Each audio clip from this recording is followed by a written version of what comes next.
Hello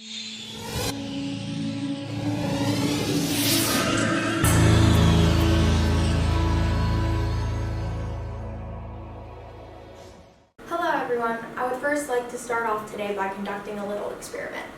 Google is a search tool that I would imagine all of you would use on a daily basis. I would like us all to take some observations of the top images displayed by the search engine when we search various occupations. Let's first start off by searching for secretaries. We can automatically see a trend in gender, as well as see a trend in this sexualization of this occupation by the top images presented. Now let's search for a construction worker. We can clearly see a gendered stereotype within this occupation as well as with the last. But why is it that we associate these occupations with these certain genders? Let's try comparing different occupations within the same field. We can start off by comparing the appearance of a teacher and a professor, both occupations within the field of education. When we search for the image of a teacher, we get a decent mix of both males and females. But when we search for professors, we see a larger percentage of males being depicted over females. This gendered division can also be displayed by comparing the gendered stereotyped appearance of nurses to doctors, both occupations within the medical field.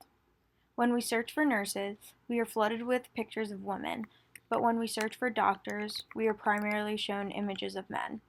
So why is it that even within the same fields of work, we see this gendered division of labor? And why is it that men are depicted to hold more intensive, higher paying jobs than women?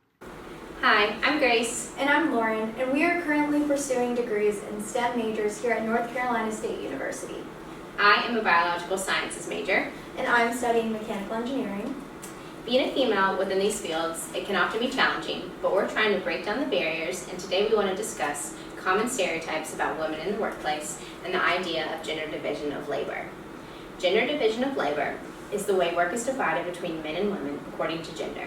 This does not necessarily concern only paid employment, but more generally the work, tasks, and responsibilities that are assigned to women and men in their daily lives.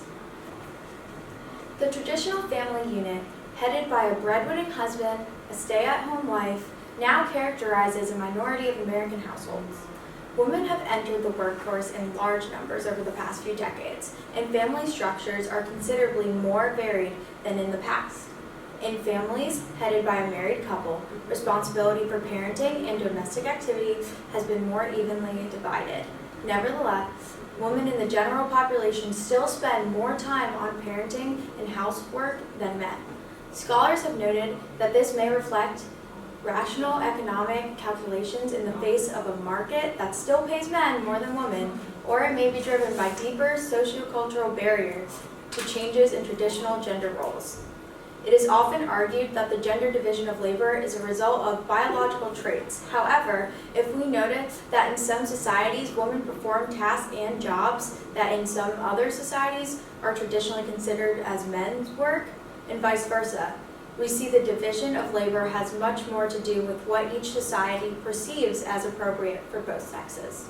In most countries, house chores like cleaning, cooking, washing clothes, and everything that relates to sustaining a household is typically considered women's tasks, even when they hold a job outside of the home. On the other hand, more technical tasks, like dealing with electrical or mechanical equipment, is commonly a man's job. Some generalizations about gender divisions in the labor force are displayed with men dominating certain sectors and women dominating others. For example, there's a concentration of women in services and men in manufacturing. By subsector, there is also a gender division in manufacturing. For instance, there are more women concentrated in the electronics and garments industry and men in the car industry. This is called occupational segregation, which is commonly split into vertical and horizontal dimensions. In the context of gender, horizontal segregation refers to the extent to which men and women are located in different occupational sectors. Women are usually highly concentrated in the sectors that require lesser skills, that promise little chance for career advancements, and that are related to caregiving. These types of jobs often coincide with low wages. On the other hand, vertical segregation refers to the extent to which men and women occupy different hierarchical positions within the same occupational sector.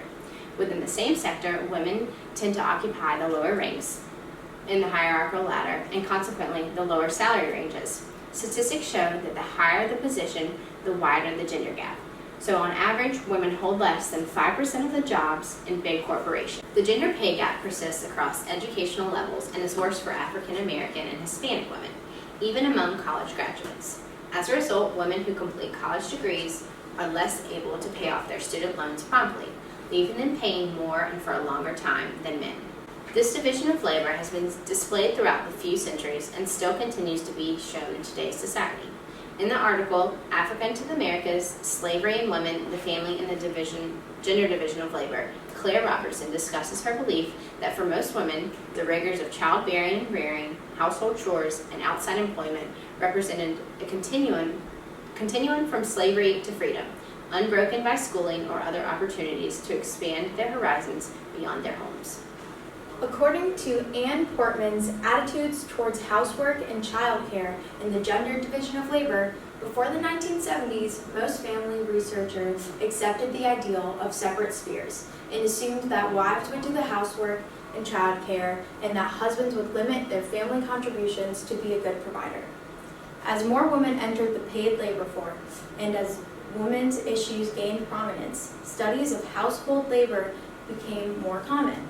Researchers began asking questions about the relative performance of housework in families. Depending on the method and sample used, researchers arrived at a different estimate of the amount of time men and women spent on various tasks.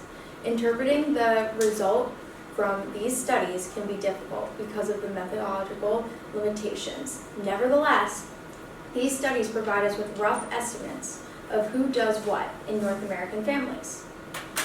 The few household labor studies that included men before the 1970s found that wives did virtually all of the repetitive inside chores associated with cooking and cleaning, whereas husbands spent most of their household work time doing repairs, paying bills, or performing outside chores like mowing the lawn or taking out the trash.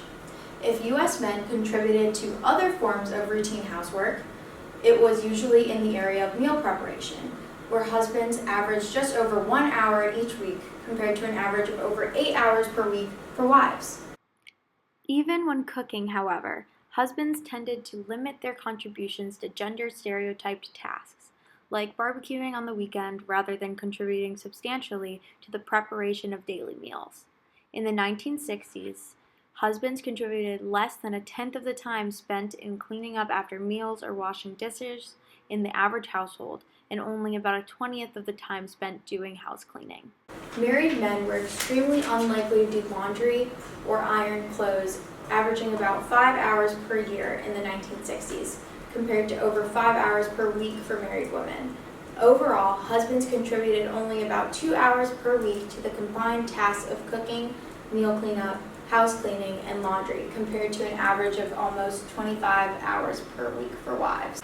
Theories that consider the division of labor to be culturally fashioned tend to emphasize the importance of socialization and ideology. Historical analysts of the ideal of separate spheres fall into this category, as do cultural explanations that rely on rituals, customs, myths, and language to explain divisions of labor. Socialization theory suggests that children and adults acquire beliefs about appropriate roles for men and women, and that they fashion their own family behaviors according to these gender scripts. According to Theodore Greenstein's Economic Dependence, Gender, and the Division of Labor in the Home, changes are likely to be modest, however, as many of the conditions that brought about the unequal division of labor still exist. As long as men monopolize the best jobs, get paid more, and receive more promotions than women, they are unlikely to assume more responsibility for housework. Even if women gain more economic power, until cultural and economic forces promote more gender equality, changes in the division of labor will be small. Research tells us that even as mothers that are working full-time jobs are still doing more within the household and with their children, spending almost twice as much time with the kids than the fathers. We learn from Alexis Pauline Gumbs' Revolutionary Mothering that mothering is another matter, a possible action possible action, a nurturing work. This idea of mothering as a nurturing work allows us to further discuss the gender division of parenting, where tasks are divided out between the mother and father.